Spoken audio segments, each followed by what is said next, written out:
Bonjour tout le monde. La présentation suivante va être destinée aux étudiants en DEP en réfrigération au Québec ou ceux qui ont commencé le métier sans avoir une formation en électricité. Je vais vous présenter comment connecter un thermostat avec une fournaise et thermopompe. Dans la première photo, on a un thermostat ordinaire. Avant d'acheter un thermostat, il faut être sûr que vous allez avoir au moins 2 chauffages et un climatiseur. Là, on va commencer pour expliquer un peu les borniers qui sont ici. Chaque thermostat doit être alimenté avec du 24 volts. Le R, c'est du 24 volts. C, c'est le commun du transfo qui génère le 24 volts AC. Ici, sur la fournaise, on va voir les borniers suivants. C'est R, c'est la même chose, ça vient du transfo. Le G, c'est pour le ventilateur. Le Y, c'est pour le compresseur. Le W, c'est pour les éléments chauffants qui sont ici dans la fournaise. Puis C, c'est le commun. Parfois, on va trouver Y1, Y2 pour ceux qui veulent avoir 2 stages. Mais la thermopompe, il doit fonctionner avec 2 stages, évidemment. À l'extérieur, on va aller voir la thermopompe. Puis vous allez voir des fils qui sortent des borniers qui sont R, Y, W, OB, puis C. Là, le OB, ça c'est pour une valve réversible qui est ici, la thermopompe extérieure. La valve réversible, c'est elle qui va alterner le chauffage et la climatisation de la thermopompe. Parfois, on a des thermopompes qui vont fonctionner avec la demande de climatisation. Ça va être haut. Ça va être en haut. On connecte ça le fil. D'habitude, c'est un fil orange. Puis, dès qu'il y a une demande de climatisation, la bobine de valve réversible va être activée. Puis, il va être du côté pour fonctionner en climatisation. Le Y, ça va être pour activer mon compresseur. Puis le G, ça va être pour faire fonctionner mon ventilateur de fournaise. Le E, il est jumpé avec le W2. C'est pour activer mes éléments chauffants. Quand je vais avoir le E, c'est comme il y a une option sur le thermostat pour activer juste les éléments en bypassant la thermopompe. Ça veut dire, moi, je veux juste les éléments chauffants à cause que la thermopompe ne fonctionne pas très bien ou elle a un problème technique. En attendant que le technicien arrive pour la réparer, on peut mettre emergency, c'est comme le chauffage d'urgence, puis il va activer juste les éléments chauffants qui sont dans la fournaise. Là, on va voir comment les connecter. C'est assez simple. C'est comme on va voir, c'est lettre par lettre. Vous allez avoir, dans le choix de fil, c'est mieux de choisir un, même si on a ici comme 1, 2, 3, 4, 5, 6 connexions. C'est mieux d'aller chercher un fil moi je choisis tout le temps un fil avec 10 brins, 10 fils, au cas où je veux acheter des composantes ou des accessoires pour la fournaise, par exemple un humidificateur qui va fonctionner avec un thermostat qui peut contrôler un humidificateur. Puis au cas où parfois on va avoir un problème des fils, un fil qui s'est occupé par accident quelque chose, on peut le changer par un autre fil. sans changer le fil au complet, puis ça va prendre plus de temps. D'habitude, le R, c'est rouge. Prendre une connexion comme ça, un fil rouge. On vient ici, on connecte avec le rouge. Ça, c'est pas fil par fil, c'est comme un gros fil qui va y avoir, comme je le dis, choisissez 10 brins. Même c'est un peu plus cher que le 6 ou le 8, mais dans le futur, ça va être utile. On va aller avec l'autre fil.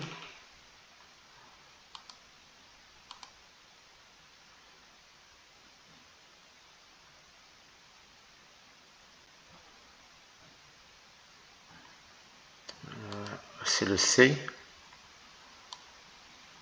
D'habitude, c'est noir. Le Y, c'est jaune. Ici. Puis j'ai un jaune. Puis le G, ça va être vert. J'ai pas beaucoup de choix de couleurs.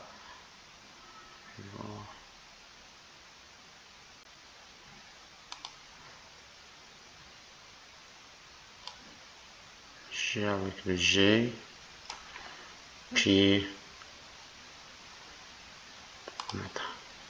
le E avec le E. Avec le W, d'habitude c'est blanc. Là, la connexion entre ici, entre le thermostat et la fournaise, c'est fait. C'est aussi simple que ça. C'est vraiment, c'est pas compliqué. Puis lui, ça va être orange. Sauf lui, il n'y a pas de bornier ici. Ça va rentrer dans le compartiment ici électrique.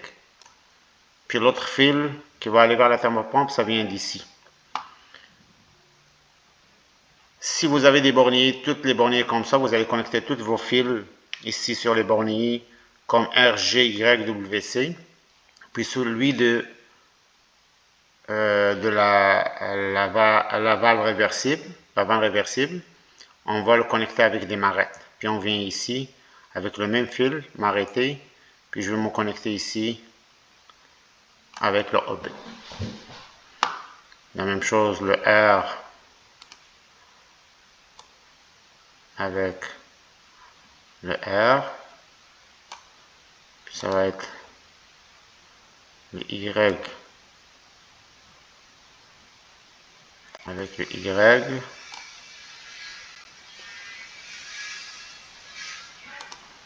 puis le W avec le W,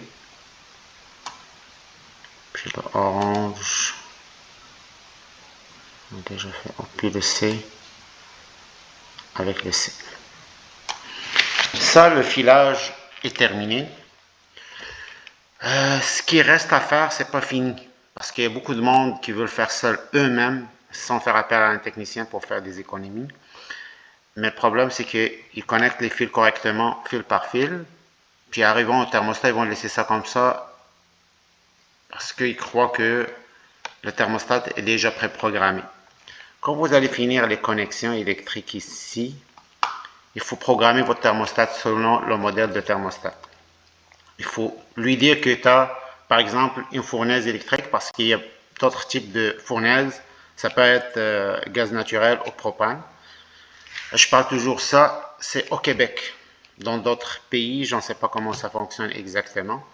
Mais tout le temps, il faut se référer au manuel de constructeur. Comme moi, mon thermostat, c'est une Emerson. Puis là, il y a une façon pour accéder au menu. Je vais lui dire que j'ai par exemple, une thermopompe, un stage. Puis si jamais j'ai le Y1, Y2, je peux les jumper. Ça veut dire que je vais mettre un cavalier entre les deux. Puis dès que je vais avoir une demande de climatisation, les deux stages vont embarquer en même temps. En conséquence, la vitesse de votre ventilateur. Le G. Il faut lui dire aussi que tu as un EL1, par exemple, tu as un stage de chauffage électrique. Comme ça, ce qui va y arriver. Si vous lui dites toutes ces... Puis vous allez lui dire que tu es en haut, par exemple. Moi, je veux activer ma vanne réversible avec le climatiseur. Ça, selon la thermopompe, il faut se référer au manuel de la thermopompe pour savoir est-ce que la clim embarque avec le haut ou avec le B. Il faut juste le savoir avant. Après ça, la thermopompe va fonctionner comme il le faut. Comment ça fonctionne? C'est que dès que je vais avoir, par exemple, vous demandez une température en point de consigne, puis là, la température de votre maison est plus chaude que ce que vous avez demandé, ça enclime. Ça, c'est directement le G. Vous allez avoir 24 sur G, 24 sur le O, puis 24 sur le Y. Ça veut dire mon compresseur va fonctionner. Mon ventilateur va fonctionner avec la vitesse que j'ai déjà ajustée auparavant. Puis ma vanne réversible elle va être énergisée pour que ce soit un climatiseur au lieu chauffage. Si jamais l'hiver, ce qui va y arriver, c'est que ce que je vais avoir, si jamais j'ai une demande de chauffage, le haut il ne va pas être activé parce qu'elle est déjà ouverte sur le chauffage. C'est mon Y va être activé, mon G va être activé, puis là, c'est le chauffage, le serpentin qui est ici à l'intérieur, ça va être chaud, puis je vais être chauffé. Après un certain moment de fonctionnement, ce qui va y arriver, c'est ici, sur la thermopompe extérieure, il va avoir du givre. Puis on a deux sondes. Il y a une sonde sur les lignes de réfrigération ici, puis une autre sonde de température ambiante d'extérieur. Ils sont reliés avec une carte électronique qu'on appelle carte électronique de digivrage. Sur la carte électronique de digivrage, on a aussi le W. Si jamais ça va aller avec le dégivrage pour dégivrer toute la glace qui était accumulée sur notre condensat, qui devient évaporateur dans le cycle de chauffage.